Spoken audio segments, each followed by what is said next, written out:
கர்த்தருக்கு ஸ்தோத்திரம். இந்த நாள் தேன்துளி நிகழ்ச்சியிலே உங்களை நான் மீண்டும் சந்திப்பதில் அதிக மகிழ்ச்சி அடைகிறேன். கர்த்தர் நம்முடைய வாழ்க்கையில் ஒரு புதிய நாளை கொடுத்திருக்கிறார். இந்த நாள் நமக்கு ஒரு ஆசீர்வாதமான ஒரு நாளாக அமையட்டும்.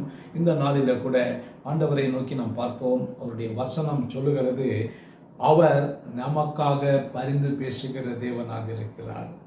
இன்னைக்கு அநேக நீதிமன்றங்களில் பார்க்கிறோம், நமக்காக ஒருவர் வழக்காடுவார், நம் மீது ஒருவர் குற்றம் சாட்டுவார்.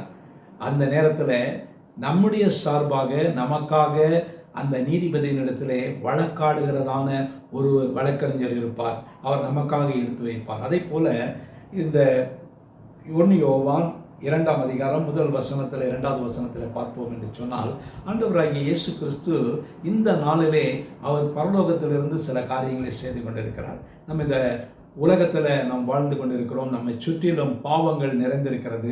ஒரு சில நேரங்களில் நம்முடைய வாழ்க்கையில் சில காரியங்கள் உள்ளே நுழைகின்ற வேளையில் அந்த நேரத்தில் தவறு விடக்கூட நேரும். அப்படிப்பட்டதான நேரத்தில் அந்த நேரத்தில் நம்ம சோர்ந்து போகக்கூடாது. ஒரு சில ஸ்லிப்ஸ் என்று சொல்வார்கள். அப்படிப்பட்டதான காரியங்கள் வரும்பொழுது நம்ம ஒருபொழுதும் சோர்ந்து போகக்கூடாது. நமக்கென்று பரிந்து பேசுகிறதான ஒருவர் இருக்கிறார். வசனம் சொல்லுகிறது, என் பிள்ளைகளே, நீங்கள் பாவம் செய்யாதபடிக்கு இவைகளை உங்களுக்கு எழுதுகிறேன். ஒருவன் பாவம் செய்வானேயானால் இது விசுவாசிக்காக எழுதுகிறதான ஒரு காரியம். யோவான் எழுதுகிறார். என்னவென்று சொன்னால், நீதிபரராய் இருக்கிற இயேசு கிறிஸ்து நமக்காக பிதாவினிடத்தில் பரிந்து பேசுகிறவராய் இருக்கிறார். மிகவும் அதிகமாக கிருபை உள்ள தேவனாக இருக்கிறார்.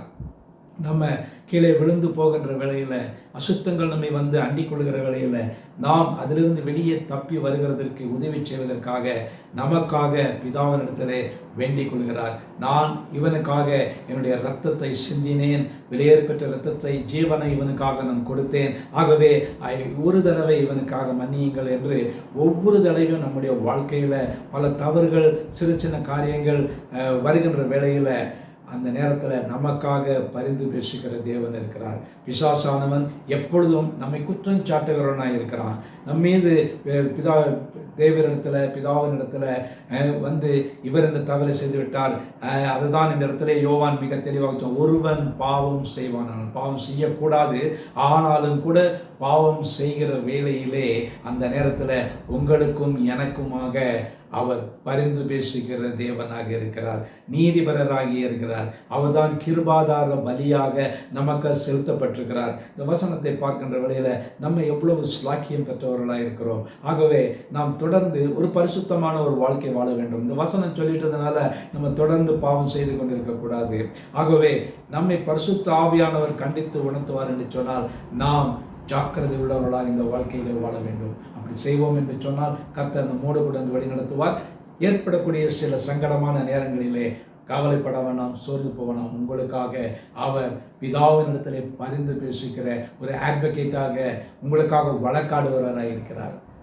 ஜெபிப்போமா. நல்ல ஆண்டவரே, நன்றியோடு துதிக்கிறோம், ஸ்தோத்திரிக்கிறோம். எங்களுக்கு என்று பரிந்து பேசுகிற நல்ல ஆண்டவர் இருப்பதற்காக ஸ்தோத்திரம். இயேசு கிறிஸ்துவுக்காக நன்றி செலுத்துகிறோம். மீட்பர் இயேசுவின் நாமத்தில் ஜெபிக்கிறோம் நல்ல பிதாவே. ஆமீன், ஆமீன். கர்த்தர் உங்களை ஆசீர்வதிப்பாராக. இந்த நாள் உங்களுக்கு ஒரு ஆசீர்வாதமான ஒரு நாளாக அமையட்டும்.